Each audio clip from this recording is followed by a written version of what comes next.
absolutely sets the record for the most cancellations. We started with 16 readers, and probably 8 of them, including all of our musicians, have not been able to make it. But every time somebody canceled, there were people to fill in. So we still have a fantastic night with some surprise readers. We don't have music though, but I'm thrilled to see all of you. We do have Lisa Graff and Terry Clifton here. Neither one of them has read something since the spring, so that's a treat. We have Gail Comrade, who has not read since forever. And we have the gift of Jim Smith, who many of us first heard about and met when he received a Delaware Division of the Arts Fellowship for nonfiction and read with Gail at her Delaware Division of the Arts reading.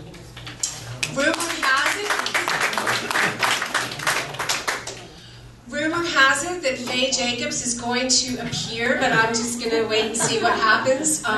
If she does, you'll be happy to know that even though I am one of the readers, we will end the night laughing. If she doesn't appear, I'll hand out the tissues. I just have a couple quick announcements. We do have an Art League free write at the Rehoboth Art League this Thursday at 6 o'clock. If you can attend that, and you will let Lisa Graff know, that would be terrific. If you can't let her know, let me or Tom Hoyer know, and we'll get her the information. I also am thrilled to tell you that the Rehoboth Beach Writers Guild got a grant from the Delaware Division of the Arts to help us. This will help us with operating support in 2013. And of course, we were absolutely grateful to get this grant. But I want to tell you that the reason we got it is because of increased participation in these readings, increased membership. People like Lisa Graff, who are forging a connection with the Rehoboth Art League. People like Irene Fick, who made our No Place Like Here anthology reading at Besame last December an absolute sellout. There were 90 people there. People like Gail Comrade, who run our kids program week after week after week. People like Chris Heidel, who designed beautiful professional posters for us. All of you, you're the ones I'm grateful to because you're the reason that we got the grant. And finally, the orange bucket. I have run out of innovative ways to talk about that damn thing. Faye's here. This is great. You'll laugh. But let me tell you this about the orange bucket. The fact that our donations have increased so significantly at these readings in the last year is another reason that we did get that grant from the DDOA. Because those increased donations tell the state that this is an organization that people value, people care about what we're doing. And for those of us on the board of the Rehoboth Beach Writers Guild, those donations tell us again and again and again that we are really lucky to be a part of this community. So thank you, and without further ado, Lisa Graff.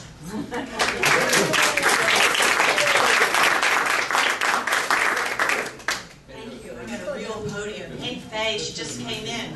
Find yourself a seat. I'm so glad you're here.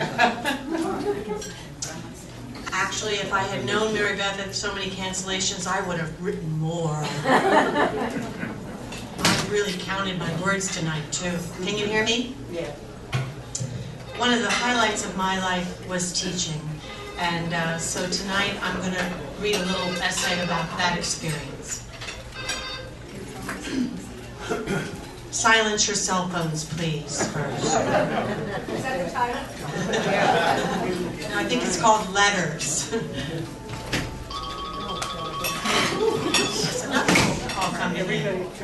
Everybody's calling. It's my agent, right, Tom? Oh, I wish.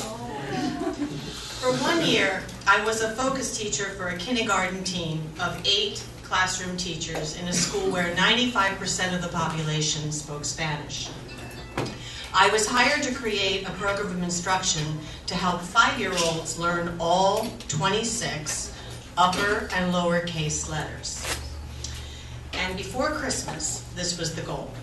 And by the end of the year, I was supposed to make sure they were all reading on grade level.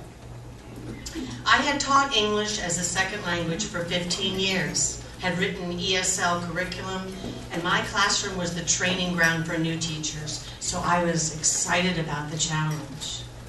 They came in my little room in groups of 4, and each child opened up a baggie with magnetic letters which spelled their name.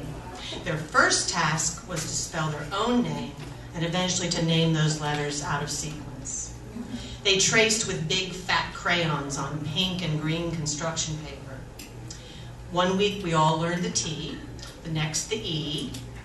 In September, a little boy named Derek, with dark brown eyes and a head full of magnificent black hair, asked, "Teacher, what is a anemope? What does it look like?" "Ah," I said, "an anemope is not an elephant or a giraffe."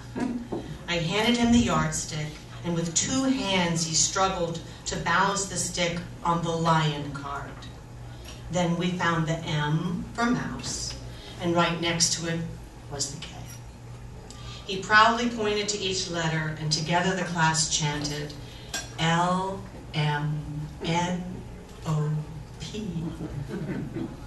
or Alemenope. When I visited a teacher friend in the United Kingdom a few years ago, I marveled at the pictograph of her alphabet. C for castanets, G for gurgle. Gurgle? Let's add that word to the weekly free write baggie. Today I gurgled my dogfish IPA. My year as a focus teacher was very successful for them and for me. I kept a satchel filled with Beanie Babies, and when they learned all of their letters, they got to choose one animal to take home. Derek chose an elephant, and I laughed and said its name was Alemenope. Thank you.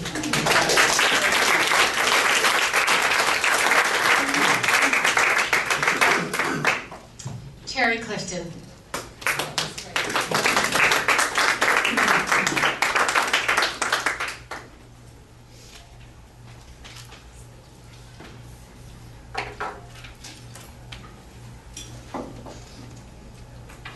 I tried to cancel Mary Beth, but she wasn't going to class on Monday, so I'm kind of here. Quit answering her phone. Yeah, I know, she won't. She never calls you back. But I sliced and diced this out of about 600 words, so let's see. It's from a short story I'm working on. I was 7 this summer. I learned that grown-ups have secrets. Curled in the window seat of my grandmother's library, and should have been across the hall sleeping. Instead, I watched the moonlight on the garden below. And when she came in and turned on the small desk lamp, I pulled back, letting the curtain panels hide me as I watched her reach up and choose a book from the top shelf. But it wasn't a book at all. It was a box. She settled it on her lap and opened it, lifting out a rose, still a whisper of pink in its yellowed petals, old and delicate like my grandmother's hand. There was a letter, too, and she hesitated. Just a moment, and I didn't know if she would read it. Then in the quiet, I heard the brush of her fingertips on the smooth pages. Head bowed, she read, sat very still, eyes closed a long moment, before slowly gathering the letter and the flower back into the box and onto the shelf. I scrambled to bed as soon as I dared. The next afternoon, I stood on a chair and found the book-shaped box, knowing all the while that it was private and I had no right, but was too curious to do otherwise. I took the same care in removing the rose and smoothing the pages. They were precious to my grandmother, and she was precious to me. I was named for her, so it seemed almost that she was written to me, Dear Emily. I grasped little of what I read. It would take many years before I could speak the language of the broken-hearted. But I understood, I'll love you forever, for always. I traced my fingers over the name. Joe, it said. And as I watched my grandmother do so, I wondered who he was.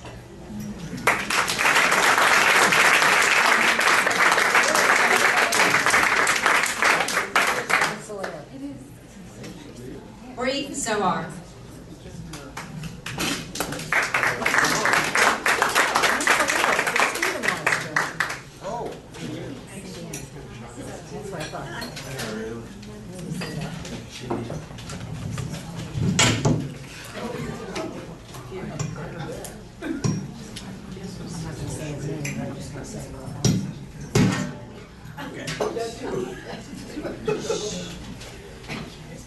The letters would arrive every few days, par exemple, to 23 Aliyah Street, Tel Aviv, my grandmother's house.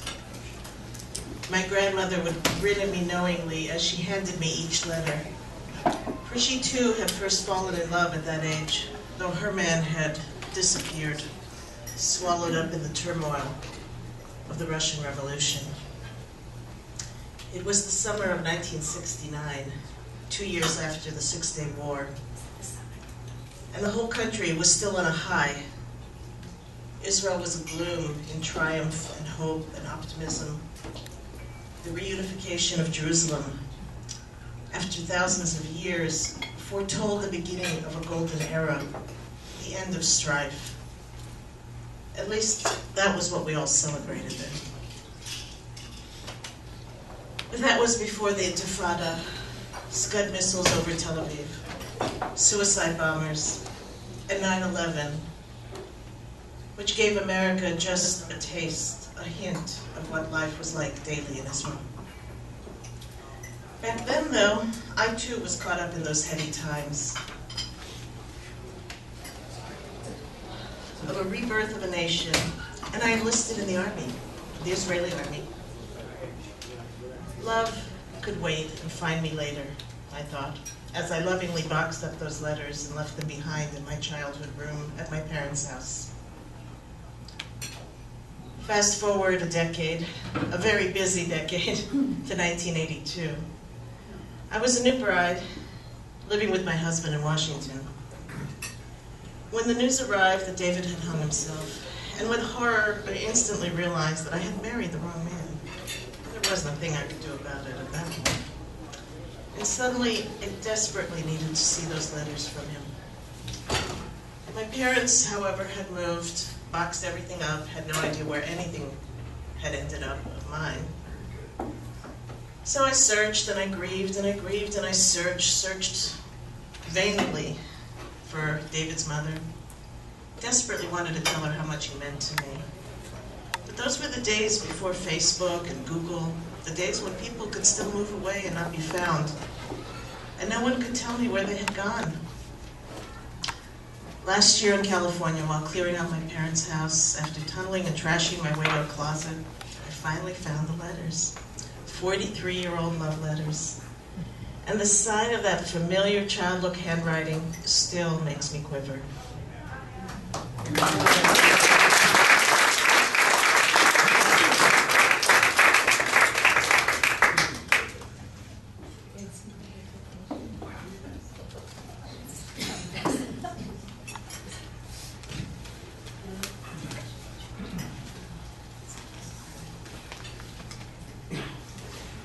Sorry about that.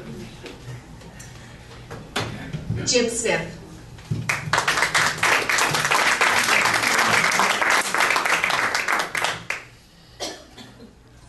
I think my printer's broken, so read from my phone. All right. Spoken like a young person. It goes in with the piece there. This is called, it's called Introduction to the Collected Letters of Baby 2012 to 2012 by her father. I knew something was wrong when the baby started writing the letters. At first she just had pen pals in other countries. You know, other babies her age. She was still breastfeeding. The letters were innocent for the most part, written with a playfulness that could only come from a baby. Then she started writing the inmates. Some of them convicts, murderers, even baby murderers. She had an amateur idealism, and this frustrated me as her father. She had this capacity to overlook wrong in the world. She believed letters had that sort of impact, to spark some greater societal change, starting with the individual. I knew she meant well. I did love the baby. I thought it best she learned these lessons the hard way. It was that difficult teething age. Then she started getting involved in local causes. She detected toxic pesticides on municipal lawns from her stroller. She was one of the primary advocates for organic baby food. She wrote letters to nonprofit agencies and religious charities urging them to act. She was an active baby member of this society, and I her proud father. But those were the good days. Those were before she started with the Facebook. She learned to tweet. She learned how to do mail merges and write encryption algorithms, vertical integration, multi-format positioning, social platforming. It wasn't long before she got in with the bad boys, got into the dirtier work a baby could do. Many say her tone shifted. No longer the baby visionary. Her letters and tweets had less conviction, more threat. Some say she was outsourcing.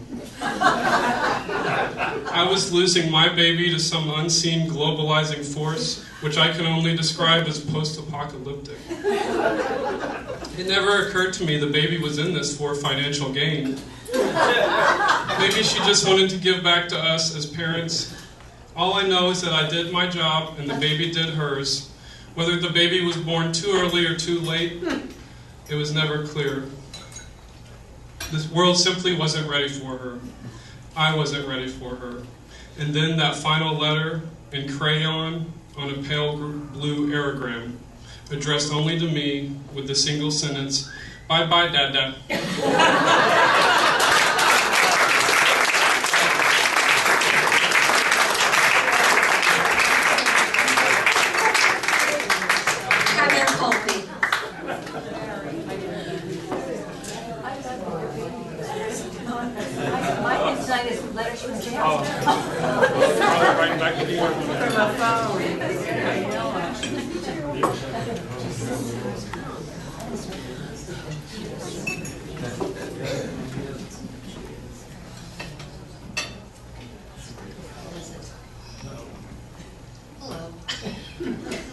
This letter is for the beast, but I swear this is the last time I'm talking about him.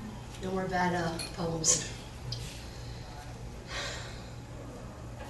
I wanted to write you a letter that expressed all I feel inside. I wanted to write about all the anger, the hate that you made me feel. I wanted to include the blood that I've shed, the scars that spelled out your name. But blood wouldn't be enough. I'd have to include the tears that fell when your words continued to run through me. But then there were the problems with the screams that woke my parents at night, the screams that sounded through nightmares, when in reality, I never made a sound. I was silent, a mute when it came to you. This letter is all I have. It's my only voice, my one chance to show you what's inside of me. But your ears are closed. You don't show remorse. You don't look for forgiveness. And you don't desire my words. So this list of thoughts, feelings, words is useless. It's just words broken down into letters that you'll never read.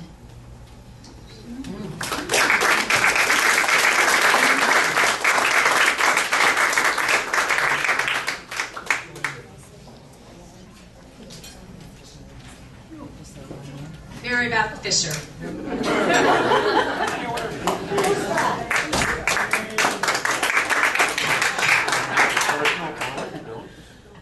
We were making a post. All right, Joanne, should it be my nephew Zachary and I, or my nephew Zachary and me? It's me. It's after preposition. Yeah. We were making a poster, my nephew Zachary and me. No. Sorry, I'm over my 300 words already. We were making a poster, my nephew Zachary and I, for the bedroom door. The poster was mostly black and yellow, his favorite colors. He liked the Steelers because of this, and once when he was in the hospital, I wrote to the team telling them about Zach, asking them to send an autographed poster, football, something. They did, but it only confused him. He didn't like football, didn't play, didn't care. He just liked the colors, black and yellow. I remember, too, that when he went to write his name across the poster's top, he wrote it backwards, right to left instead of left to right. The letters were also reversed. The open side of the C, for example, facing left. I kept correcting him, stopping him as he was starting to write. No, honey, like this, over here, until he snapped at me. No, this is how I want it. Immediately, I felt foolish. Of course. Who cared if his name was backwards? He was 7. It was his poster, his door. My sister explained that what Zachary was doing was mirror writing. In other words, if you held his poster before a mirror, the letters would read normally. Leonardo da Vinci apparently wrote like this too. I, of course, needed to make something of this. Because Zachary was ill, was he trying to do everything backwards? Not just write in reverse, but live in reverse so that he'd never die? Again, he was 7. And even years later, after being confined to a wheelchair than a hospital bed, I don't think he believed he'd die. He was more worried about getting his learner's permit.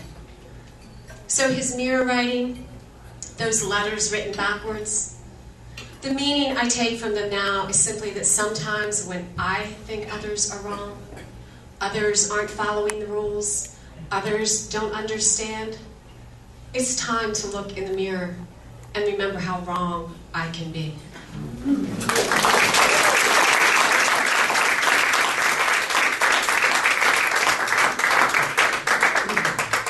So you go ahead and say Zachary and me. It's okay. Thank you. Paul Dyer.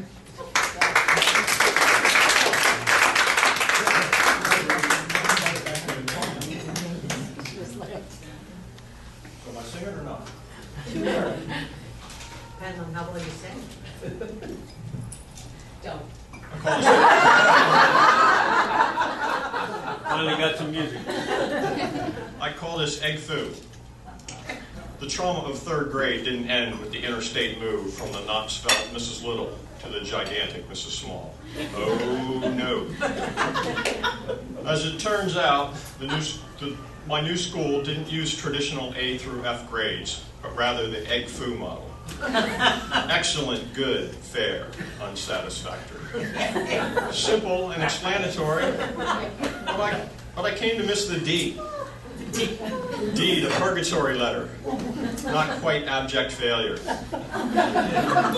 The slim chance the light might switch on in your slug brain and prevent the endless shop classes where you would almost certainly sever an appendage, helpful in drinking the beer which would be life's only consolation.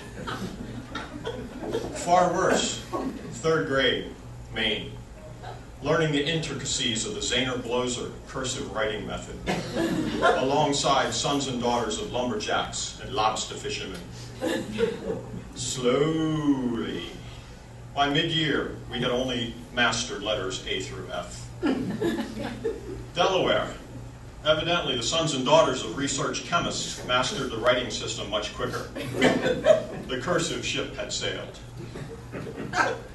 Today, I can render words containing letters A through F with a masterful cursive flourish. Face, cafe, beautiful. But then, as now, if I must connect A, B, C, D, E, or F with other letters, the result looks like the work of someone notifying you that your child has been abducted. I fear that a note was inserted in my permanent file, mildly retarded. I believe the note followed me through high school, college, even into employers' files. They'd look at me, smile, and say, "Wonderful, you've even got all the letters of your name in the correct boxes." Just last month in novel class, I accidentally strung together a noun, verb, and even an adjective and something resembling a complete sentence. I watched our instructor, the lovely and talented Mary Beth Fisher, glance at her notebook. She rose, beamed at me, patted me on the head, and said, "Very good, Polly T."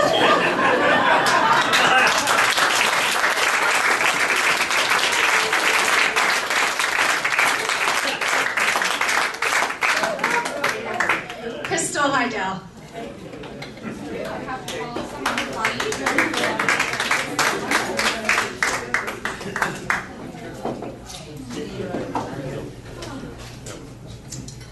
All right, this is an excerpt from the novel I'm writing.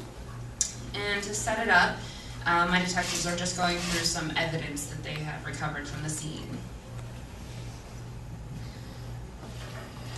One other thing, Adam said. There were letters on the victim's stomach. Small, only a half-inch tall letters, Eliza said. 2, M and H. Like I said, they were small and unrecognizable until the body was washed of blood and dye. M and H. Johnny began searching through the documents spread across the table. Jack cleared his throat. Our victim's name is Melissa St. John. M could be the first name, but the H doesn't fit. John has an H in it, but he's putting them on the body. It has to be for a specific reason. Where were the letters located? Adam flipped to the photo of her stomach, the edges brought together, not flapping open like he'd seen at the crime scene. They were just on either side of her navel. The M was on her right side, the H on her left. Adam said, if you read it facing her, it's MH. So is he initialing his victim? Johnny drummed his fingers on the white conference table. Could they be his initials? That's a stretch, Eliza said. Who would want to pin it on himself by leaving a trail? Jack wrote her name in his notebook. He placed the M under the M in Melissa and the H under the H in her last name. We know she was single when she died. Was she ever married? No, Johnny shook his head. But according to a close friend, she was engaged at one time to a Mark Kaufman. He spelled it out. No H, Jack murmured, his thoughts jumbling together with the memory of the crime scene. He picked at his thumbnail. I want a list of all her clients. And I want phone numbers and phone records, email addresses. The murder was personal. The killer had to know her. Let's start with these letters.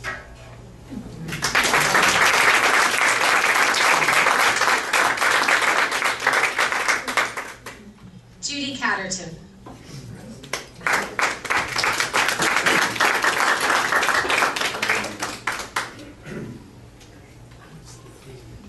Letters. I'm a backup reader. Maybe you remember a few months ago the theme was rejection. Now, I wrote something for the theme, but I didn't read it, so now my essay is called Rejection Letter.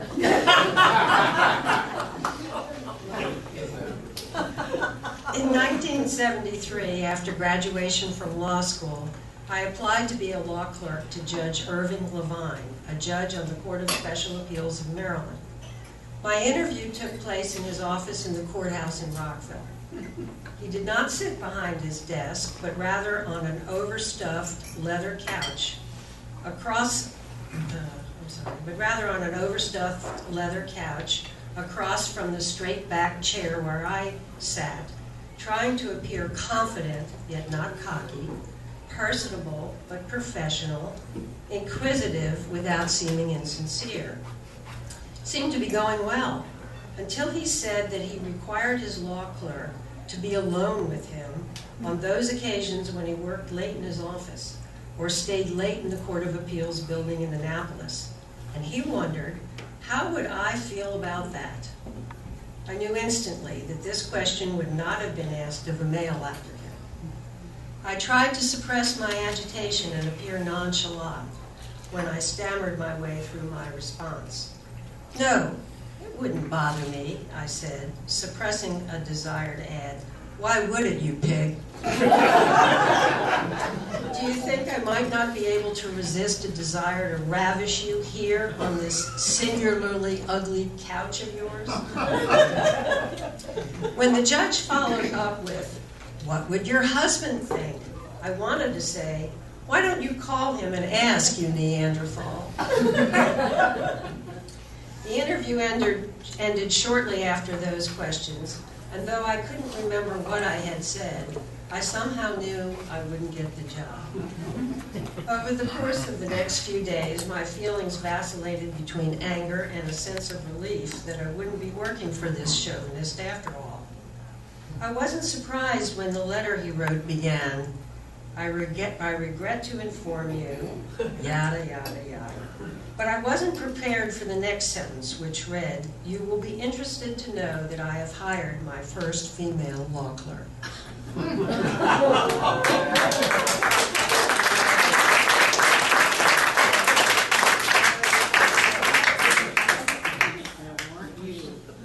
Ellen Collins.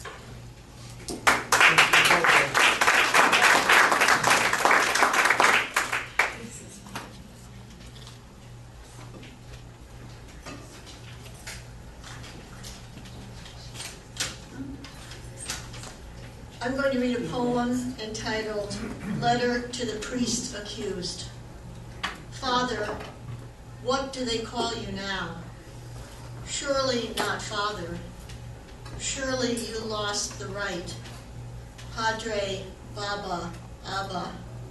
Our Father who art, you drove a dark blue VW, wore chinos, drank scotch in the back seat, Father. They stripped you of that, sent you away when the news broke of the men who finally said what you had done when they had been students. Hey, Papa, Father. You stood on the altar Sunday morning and held up the host. On Saturday night, you had fondled the girl woman, Father. Of course you were right. You were the priest. You sat with your head bent toward the repentant sinners in the dark confessional. Ata, Ama, Papi. When they caught you, I felt sick. Remembering what you had told me, that it was all right. And you were Father, so you knew. And you said you loved me, and I wanted to believe in love, and it was so good to be noticed that way, to feel beautiful. And I believed so hard that I accepted what I knew was wrong, but daring, felt so new, felt so free. Father, Papa, Per, Vater, in the name of the... When they caught you, I felt betrayed, dirty, insulted, not just me, but boys and young men. I wanted to cut off your hands. Bless me, Father. You were the one who sinned, but I assigned myself my own penance.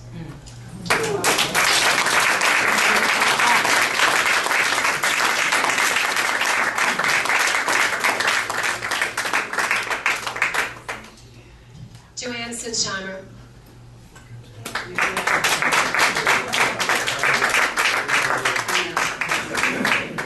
Are you sure? Yeah. Oh my goodness, I'm sorry, Joanna.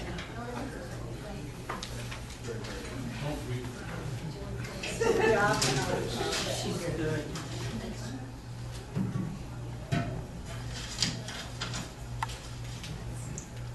We are here tonight because most of us value the effective use of language. We try to put our own thoughts into coherent sentences for others. We come to listen to their thoughtful sentences as well. I ask you tonight to try to remember the clarity in President Lincoln's Gettysburg Address as I discussed the grammar in one sentence recently uttered by the so-called presumptive Republican presidential candidate, Mitt Romney. No politics, just grammar. This is the quote. Actually, Paul Ryan and my plan for Medicare, I think, is the same, if not identical. It's probably close to identical, stated Mr. Romney to an interviewer for a Green Bay TV station, WBAY. It appears to me that Mr. Romney has asserted the following. Paul Ryan is a Medicare plan. Paul Ryan is Mr. Romney's Medicare plan. The word same may or may not mean identical. The word same may mean close to identical. The sentence itself contains two subjects, Paul Ryan and my plan for Medicare. Don't two subjects require a plural verb? But Mr. Romney uses the singular form, is, rather than the plural form, are. Why, you ask? Maybe because Paul Ryan is, or probably close to, identical to Mr. Romney's Medicare plan.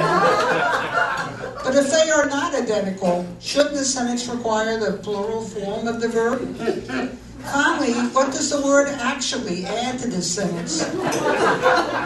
It appears from the context that actually was used for emphasis in response to an assertion made by the interviewer. Actually, I tried to listen to the whole interview, but it made my brain swim in my head. Especially when Mr. Romney tried to explain how people currently aged 55 and over would continue to be covered by Medicare as it is today, and people currently aged 55 and under would be given more options. Those currently aged 55-year-olds must be happy or experiencing the identical or almost identical feeling of confusion.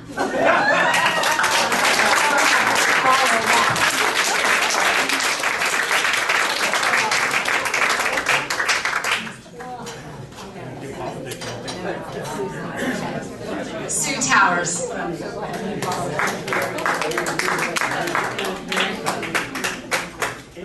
Okay, can you hear me? Next time I'm going to write something funny. This is not funny. I don't know. I got called, was it Saturday? You said read something, so I did a free write. This is literally a free write. I mean, it isn't, but it is. I just want to say one vocabulary word. I use the word minion, and that's like in the Jewish religion.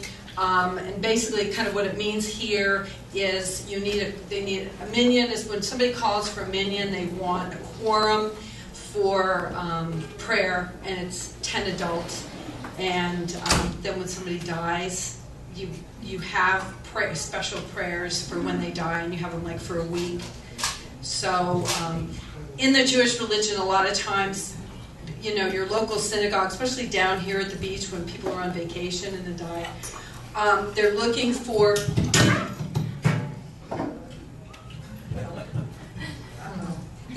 people in the Jewish community. They don't know the people, but just to come and pray with them. Anyway, okay, letters. Does anyone write letters anymore? It seems everything comes in an email now, except for when someone dies. Most people still send a condolence card. It's pretty tacky to acknowledge a death in an email. I personally don't know anyone who would feel comfortable sending an email regarding a death, unless it was an announcement and a call for a minion. You can buy condolence cards just about anywhere. They can portray the theme of an established religion or be secular, devoid of God, Jesus, angels, or heaven. Cards never reference hell. You can buy a condolence card with a printed message, or you can buy one with a sunset or a flower arrangement on the cover that is blank inside, leaving you space to write your own words. It's always a challenge to write a condolence message. What do you say? I'll pray for you. You'll be okay. Life goes on, and you'll figure out how to live without that person. He had a good life. It was time for him to die. It wasn't time for him to die, and I'm sorry. Call me, I'll call you. Many of us ask the age of the dead person, and then, trying to be helpful or empathetic, trying to justify that death is just a part of living, we might say, oh, he was 89. He lived a long time. Old people die, right? Babies are born, and old people die. I never understood how painful those words could be until my father died. He was 91. Someone wrote, it was his time. He was ready to die. I wasn't ready, and those words didn't help, didn't justify the loss of his gentle voice and spontaneous laughter, the empty space. So, what do we write on a condolence card?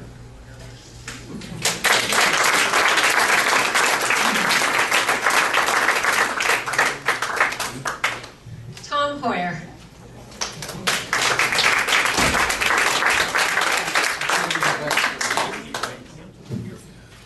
Thanks. Many of you who come to these things realize I frequently write about my departed father, whose time had come. And he probably had it coming. But leaving that aside, I thought I'd let him speak this evening. This entry is 333 words long. It was part of a letter that he sent me when I was freezing my tail off in Korea on November 17th, 1969.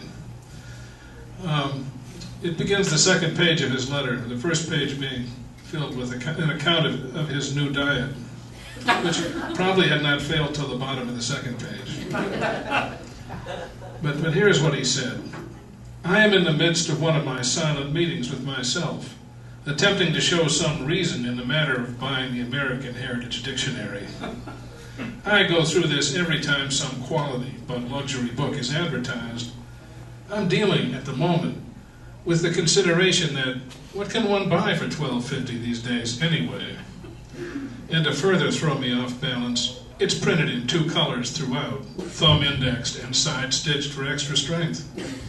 Finally, it is bound in heavy red buckram, gold stamped. How much value must they serve up before I finally do what is right by them? The American Heritage folks have always played fair with me. But am I playing fair with them, dawdling around like this? Also, this is their last invitation. I wonder if they really mean it and don't send me any advertisements ever again. Then how will I feel? And all this for a lousy $12.50. And they cannot soon replenish their small and fast shrinking supply. Mr. James Parton, the president of American Heritage, is currently holding my copy of this fine dictionary. But goodness knows he has other important uses for his desktop. Think of the many small embarrassments he has suffered as some other high-ranking executive walks into his plush office and sees my copy of the American Heritage Dictionary sitting there cluttering up all that space. The high-ranking executive says, "Well now, Jim, what's this? Hasn't Hoyer picked up his dictionary yet? It's been over 10 days, you say? You're drafting one more last plea to him. Your wife's helping, is she? Well, good luck, but you know how that Hoyer has always been. Yes, very slow. I don't know whether we should keep sending him our advertisements. And I definitely don't. I think I want is to continue currently holding his own personal damn copies when he leaves them here so long. Perhaps I should cut this intriguing conversation short, but you can see why I'm concerned. I suppose none of you will doubt the fact that when I got home from Korea, there was an American Heritage Dictionary on the shelf above his desk.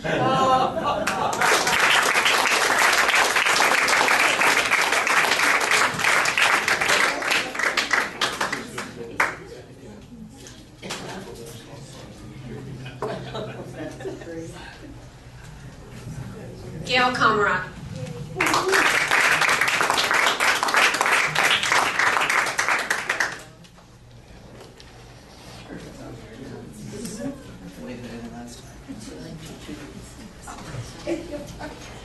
I only had to write half of this poem tonight.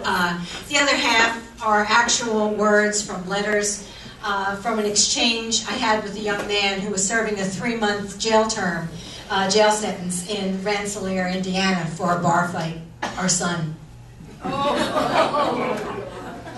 Letters from jail. She sends books, quotes lines from a poet familiar with bar fights. When allowed paper and a stub of pencil, he writes back. The small jail I am in is 1 block from the courthouse. I go to court on the 13th. I can't wait. It will be the first time I have been outside in 62 days. She forgets to ask how often the lawyer visits, worries that his life now is stitched too tight. Although I shower twice a day, my skin feels like it is crawling all the time. She wonders if there's counseling for alcohol abuse or anger management. She wonders if there's a window in his cell. The first month I was there, my cell block was full of tension. There was a high level of violence. She can't imagine the loss of privacy, of conversation. I would like to tell you I've made friends, but it wouldn't be true.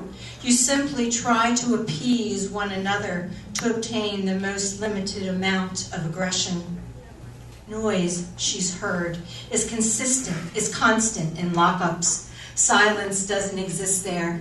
Only the sound of men shouting, swearing, crying, every level of tumult. When they take us to court, we are all chained up.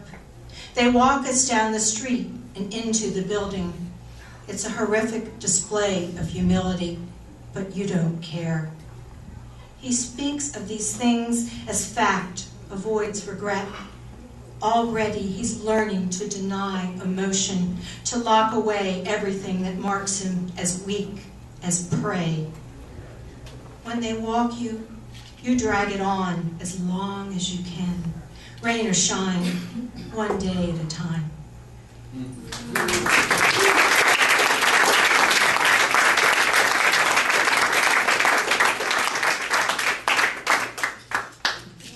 And our last reader for the night is the lovely Faye Jacobs.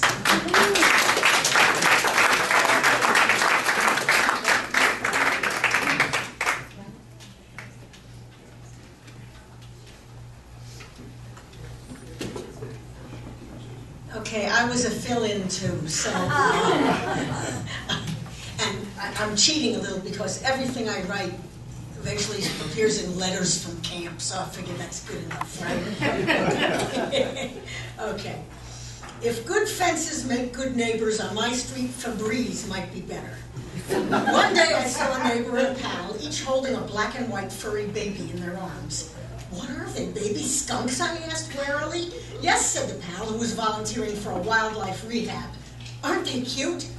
Yes, but aren't they going to spray you? How can you just hold them like that? Oh, they're too young to spray yet, said the volunteer. We've been holding them for half hour and they're fine. Want to hold one?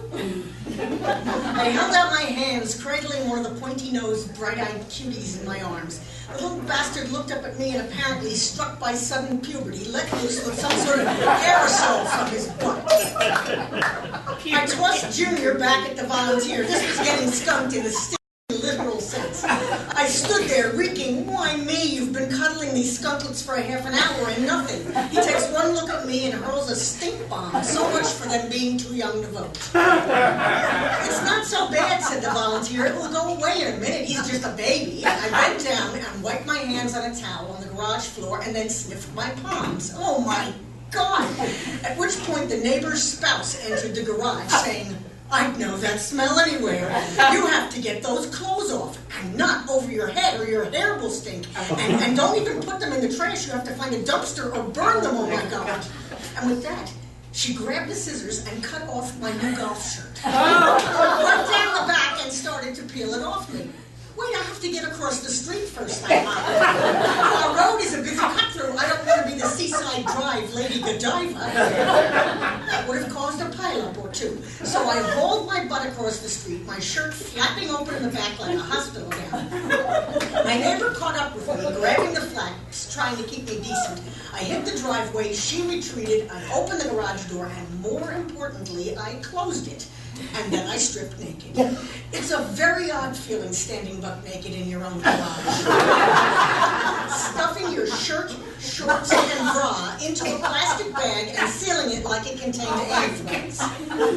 So I went inside, showered twice, lathered, rinsed, repeated, ad nauseum, and finally emerged in clean clothes. Most of me was okay, but my right palm still had eau de skunklet. Recalling the old wives' advice to wash in tomato juice when you are sprayed, I grabbed a bottle from the cabinet, considered my fate, and put some tomato juice in a glass, followed by ice cubes and vodka. Then, fortified, I stood over the sink and poured the remaining tomato juice over my hands. Hand-wringing ensued about how many Bloody Marys died in this process. Over the next several hours, I crossed my palm with Febreze, Glade Solid, Band deodorant, and a variety of hand creams. I suspect that they're too young to spray now belongs in the Hall of Fame with the checks in the mail and you can't get pregnant the first time. The rest of the night, I paced like Lady Macbeth, rubbing my hands together, staring at my palm, yelling, out, out, damn skunk. Just to be safe, I soaked my palm in more tomato juice. Damn, I could have had a V8. The upshot is no harm, no foul, except for the loss of a great golf shirt, some shorts, a ridiculously expensive brassiere, and my pride. But hell, at least that stinky fellow gave me a story for my deadline.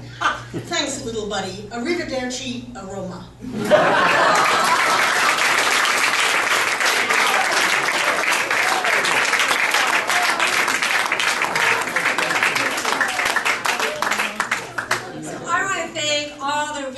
Who were originally on the list. I want to thank all the fill-in readers. I want to thank all of you. Good night. Thank you.